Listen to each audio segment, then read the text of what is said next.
एक चीज ये भी देखी जाती है समाज में, जो एक प्रचलित मान्यता है, ये है कि कुछ व्यक्ति अ, चाहे कैसी भी व्यवस्था हो, वो डिस्ट्रक्टिव मेंटालिटी के होते हैं, और वो समस्याओं का जन्म होना एक तरीके से सिर्फ सिस्टम की बात नहीं, मनुष्य की भी बात है, और वो मनुष्य उस तरीके की विकृतियां पैदा करते ही रहेंगे। तो जब आप ये बता रहे हैं कि इस सिस्टम के आने से सारी समस्याएं सुलझ जाएंगी, तो ये थोड़ा सा अविश्वसनीय लगता है, क्योंकि मानव समाज शुरू से ही कई विध्वंस देख चुका है। जी जी, हाँ, आपका सवाल वाजिब है। एक्चुअली इसको समझने के लिए आपको थोड़ी फिलॉसफी में जाना पड़ेगा। आपको मनुष्य का जो व्यवहार है उसका अध्ययन करना पड़ेगा कि मनुष्य, ये जो हम बोल रहे हैं डिस्ट्रक्टिव या कंस्ट्रक्टिव, उसके मूल में क्या है? क्या मूल में कंस्ट्रक्शन है या फिर डिस्ट्रक्शन? अगर हम या कि दोनों? मूल में दोनों पॉसिबिलिटीज हैं। दोनों पॉसिबिलिटीज नहीं हो सकती ना, मूल तो कोई एक ही होगा, क्योंकि तो दिशा एक ही होती है। हाँ, ये डिस्ट्रक्शन और कंस्ट्रक्शन ये दोनों विपरीत दिशा है, तो मूल में कोई एक ही चीज होगी, दोनों नहीं हो सकती, या दोनों में से एक भी नहीं होगी। दोनों किसी कारण से होती है, मूल में कुछ और ही है। मूल में सब अपनी अपनी इच्छाएं पूरे करना चाहते हैं। हाँ, बस मूल में ये है कि सब सुख चाहते हैं। लेकिन सुख में ये भी है कि ऐसा भी माना जाता है कि अनंत इच्छाएं हैं। इसको एक एक स्टेप करके समझो कि ये हो गया कि हर आदमी अपने सुख के लिए जीता है। अगर उसको लगता है कि कंस्ट्रक्शन में सुख है तो वो कंस्ट्रक्टिव होता है। अगर उसको लगता है कि डिस्ट्रक्शन में सुख है, तब वो फिर डिस्ट्रक्शन की तरफ जाता है। तो कारण पैदा, माने कारण अब ये हुआ कि व्यवस्था उसके सुखों को पूरे करने के लिए क्या क्या रास्ते, बाई संरचना, बाई डिजाइन, क्या क्या रास्ते उसको परोसती है, लीगली और इलीगली।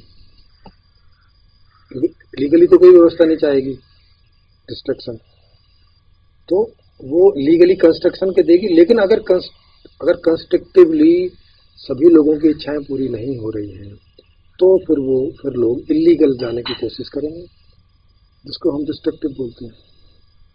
वहाँ पे अव्यवस्था फैलेगी, अपराध फैलेगा, छीना जब्ती होगी, यही सब होगा ना। इलीगल मतलब तो यही है। तो इसका मतलब ये हुआ कि कोई भी मनुष्य ना तो कंस्ट्रक्टिव होता है और ना तो डिस्ट्रक्टिव होता है। उसको अपने सुख से मतलब होता है। अगर उसका सुख पूरा हो रहा है कंस्ट्रक्टिवली, तो वो कभी भी डिस्ट्रक्शन में नहीं जाएगा। इससे समझ में आ जाता है आपको सीधा। जैसे उदाहरण के लिए, आदमी इकट्ठा कब करता है? जैसे जो लोभ है ये एक प्रॉब्लम है। हम देखते हैं समाज में एक आदमी बहुत सारा इकट्ठा किए ले रहा है और बहुत सारे लोगों के पास कुछ भी नहीं है। तो जो थोड़ा बहुत उनके पास हो भी सकता था वो भी इस वजह से नहीं हो पाता है कि एक आदमी इकट्ठा कर लेता है बहुत सारा। तो ये भी एक व्यवस्था की दृष्टि में डिस्ट्रक्शन है। तो ये क्यों होता है? ये इसलिए होता है कि जब व्यवस्था किसी को भविष्य के प्रति सिक्योर नहीं कर पाती है, ये विश्वास नहीं दिला पाती है कि तुम्हारा जो कल है वो सिक्योर है, सुरक्षित है, आपको कल को लेके असुरक्षित महसूस करने की आवश्यकता नहीं है, तो फिर आप इकट्ठा करने की कोशिश नहीं करते। जैसे उदाहरण के लिए, आपको पता है कि जब आपको आधी किलो टमाटर की जरूरत होगी आपको मिल जाएगा। जैसे आपकी डेली की आधी किलो टमाटर की जरूरत है, तो आपने ऑर्डर किया, आ गया। अगले दिन ऑर्डर किया, फिर आ गया। अगले दिन ऑर्डर किया, फिर आ गया। अगले दिन आपको 4 किलो टमाटर की जरूरत पड़ी, माने आपकी पार्टी कर रहे हैं, आपने 4 किलो टमाटर का ऑर्डर दिया, 4 किलो टमाटर फिर आ गया। माने आप जो ऑर्डर करते जा रहे हैं आपको मिलता जा रहा है। तो व्यवस्था के साथ जब आपका इस प्रकार का इंटरेक्शन होता है, तब आपको भविष्य के प्रति चिंता नहीं रहती, तो फिर आप अब इकट्ठा नहीं करना चाहेंगे टमाटर। जब आपको जितनी चीज की जरूरत होगी आप उतनी चीज की को उसी समय मांग लेंगे, आप बिल्कुल नहीं इकट्ठा करके जेब में रखेंगे। लेकिन अगर इसके विपरीत हो, आप बाजार में गए, आपने देखा अरे टमाटर 100 रुपए किलो, कल देखा 150 रुपए किलो, अब क्या करेगा? पेट्रोल 80 रुपए लीटर, पता चला कल को और महंगा ना हो जाए तो क्या करते हैं, सब आदमी आज ही अपनी टंकियां फुल करवाने पहुंच जाएंगे अपने वाहनों की, तो वो अचानक और उसकी कमी पड़ जाएगी और प्रॉब्लम खड़ी हो जाएगी। तो ये जो लोभ कब पैदा होता है, जब हमारी फ्यूचर इनसिक्योरिटी होती है चीज़ों के प्रति। तो इस फ्यूचर इनसिक्योरिटी की वजह से हमें लोभ खड़ा हो जाता है, अदरवाइज अंदर लोभ नहीं है। जैसे बहुत सारे लोग बोलते हैं ना कि ये चीज़ें हमारे अंदर भरी हुई है, नहीं, ये वो गलत बोल रहे हैं। अगर अंदर होती तो फिर हमेशा होती ना। तो आप लोभी होते तो मतलब आप हर चीज़ में लोभी होते। पानी तो नहीं इकट्ठा करके घूमते आप, तेल तो नहीं इकट्ठा करते पीने वाला खाने वाला जो है, कपड़े तो नहीं इकट्ठे करते, क्योंकि आपको मालूम है बाजार में जाओगे जब मिल जाएंगे, रख देंगे कपड़े। तो आप ऐसी चीज़ों को इकट्ठा करते हैं जिनकी के स्कार्स होने की संभावना है, जिनकी अवेलेबिलिटी नहीं है या कम हो सकती है, या वो चीज़ें महंगी हो सकती हैं, आपके पहुंच के बाहर हो सकती हैं, तब आप उन्हें इकट्ठा करने की कोशिश करते हैं।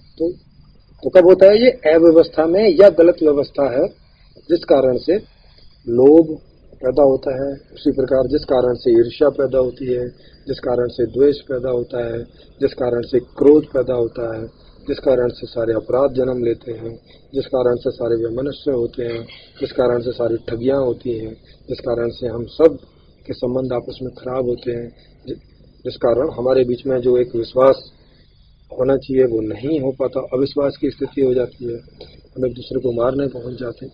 ये सब कब होता है? ये सब तभी होता है जब जिस व्यवस्था में हम जी रहे हैं वो या तो पर्याप्त नहीं है या तो नेगेटिव है। माने जब व्यवस्था ही खुद अपने ढांचे के अनुसार ही डिस्ट्रक्टिव है, तो फिर आदमी को हम क्यों ब्लेम कर? आदमी तो एनी हाउ अपने सुख के लिए ही कोशिश करता है, उसका मूल यही है। बस आप उसको ठीक व्यवस्था दे दो जिसमें उसकी सारी इच्छाएं पूर्ति हो जाए।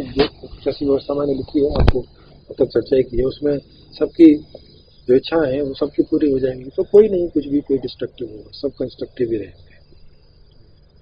इस नई व्यवस्था में नया अर्थशास्त्र, नया राजनीतिक शास्त्र, नया समाज शास्त्र, नया शिक्षा शास्त्र होगा।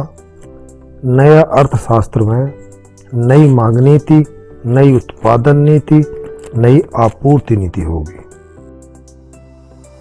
नई न्यायकारी व्यवस्था को विस्तार से समझने के लिए मेरी लिखी पुस्तक संपूर्ण समाधान को फ्री में डाउनलोड करके पढ़ सकते हैं। इसमें सही अर्थशास्त्र सहित सारी व्यवस्था को विस्तार से समझाया गया है।